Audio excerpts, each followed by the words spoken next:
Alors, ce qui est drôle aussi, c'est qu'il y a des gens qui sont archi contre les antidépresseurs, et souvent en brandissant le fameux argument du lobby des industries pharmaceutiques, etc. Et puis, ils vous disent ça, la clope au bec. Par contre, ça, on ne parle pas du tout du lobby industriel du tabac, hein, qui est totalement pervers, et du fait que, il n'y a absolument aucun bénéfice à fumer une cigarette et une toxicité énorme. On s'en fiche. C'est pareil pour mon bon pinard.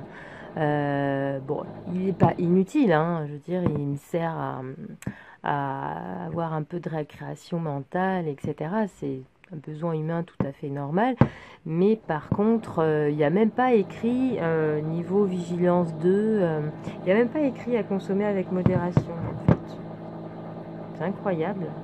Donc le pinard, dont le bénéfice-risque est absolument en faveur du risque, malgré ce qu'essayent de vous faire gober les lobbies du vin sur le fait que ce soit bon pour la santé. Sans parler du petit joint qu'on fume de temps en temps, maintenant je peux en parler vu que c'est dépénalisé, mais que comme bien la production, elle, n'est pas légalisée, eh bien forcément on peut penser que quand on achète le produit, eh bien on alimente toute la mafia du trafic de drogue et de l'argent sale et tout ça, mais bon, ça il faut pas, surtout pas y penser, hein.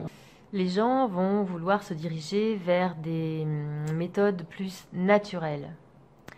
Alors, ce qui est naturel, en fait, ça convient à des personnes qui ont des petits coups de blues ou des petites déprimes, mais c'est totalement inefficace dans les dépressions caractérisées, sévères, même modérées. Alors, on a tendance, je trouve, à beaucoup penser en tout ou rien.